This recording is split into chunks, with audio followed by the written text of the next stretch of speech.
Today is January 27th, Sunday. This is the 1970 tilt and telescopic Cadillac steering column for my friend Scott Slamma in South Carolina. This will be shipping out to him tomorrow after having done a complete rebuild of the unit. The unit arrived to me in pieces with a baggie full of parts and parts missing. So I've gone ahead and I've done a complete tear down all the way to the final screw and completely rebuilt and relubricated the entire steering column. This is the tilt and telescopic variant. There's a telescopic feature. I'll be showing the tilting feature as the last part of this functional validation test. Some of the parts that were missing entirely included the electrical switch box. The electrical switch box is connects to the actuation rod, because in the 1970, as in the 1969, we have the ignition key as built into the Saginaw steering gear steering column. Saginaw steering column. So I'll go ahead and connect the unit to power. I'm going to test the turn signals first.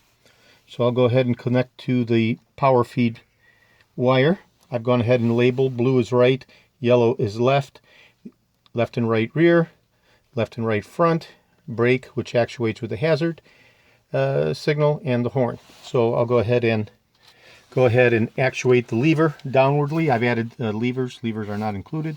So just for the functional validation test, I'll go ahead and press it downwardly like I'm making a right-hand turn. And we'll touch the right hand location and the light bulb comes on for the right rear. We'll touch the right front and the light bulb comes on, as it should.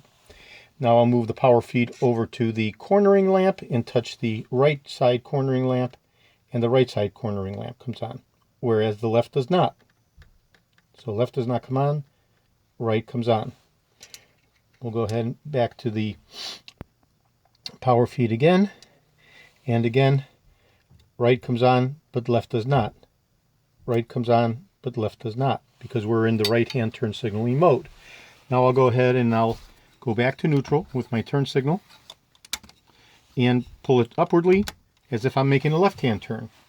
And now we'll go ahead and we'll test the left-hand turn signals. So light bulb comes on for the left rear, light bulb comes on for the left front, and does not come on for the right side, as it should not. Now we'll go ahead and test the cornering lamp, and the left should come on, which it does, and the right should not come on, which it also works properly.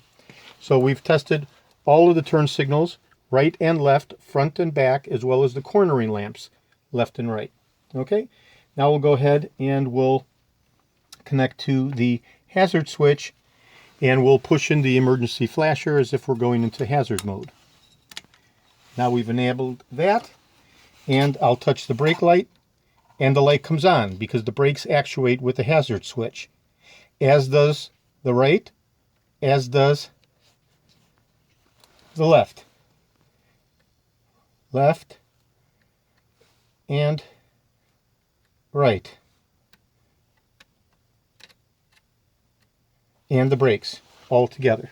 So we have a completely functioning turn signal hazarding system, totally functional. So I'll go ahead and shut that off, and now nothing should come on, and nothing does come on, in accordance with the original design intent.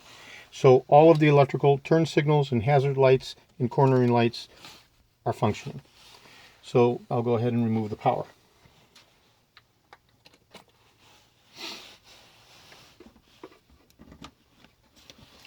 Now I'm going to go ahead and test the tilting features. And right now it's in up 2. Now it's in up 1. Now it's in total neutral. Down 2. Down 1. And total neutral. So we've tested. I'll go ahead and do the telescopic one more time. Quarter turn locks the telescopic neck. So in this particular unit, I've added a new electrical ignition switch and connected it to and calibrated it to the actuation bar. And I've added a new white insulator to replace the decomposed, crumbled horn insulator, as well as several other parts internally. So this unit is now fully tested and functionally validated. The bearings have been changed and lubricated as needed. Everything works beautifully. And this will be going out to Scott as soon as I get his okay to ship reply confirmation. This is George in Florida. I have over 75,000 original vintage parts for the 1967 to 1970 Cadillac, and I rebuild the steering columns and I restore the steering wheels to the original factory show quality appearance. Oh, one last thing that I want to test is the ignition switch. Failed to do that. So I'm going to go ahead and rotate this ever so slightly so that we can keep an eye here on the actuation bar.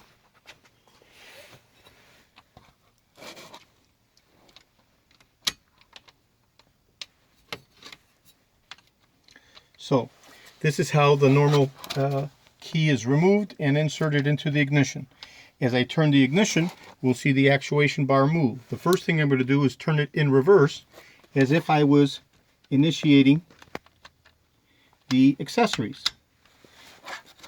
And I don't know if you saw it, but now it's all the way in the furthest most back position in the accessories position, whereby the key can move but does not come out. Now we're in the locked position, where the pivot pin has locked the rack and the key comes out. Now we begin to do the ignition, and you can see how this moves all the way to the start with the recoiling feature. The spring-loaded recoiling feature in concert with me doing the key. If we're looking here and here, both these locations at the same time, you can see how the recoiling feature works. Back, lock, and remove the key. Over here, when we are locking the steering column, we have this lock pin which freezes the steering wheel, which is an anti-theft feature.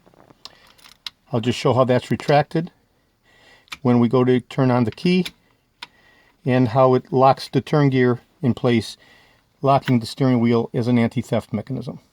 Okay, today is Sunday, January 27th, 2019. This is for my friend Scott in South Carolina. Thank you very kindly.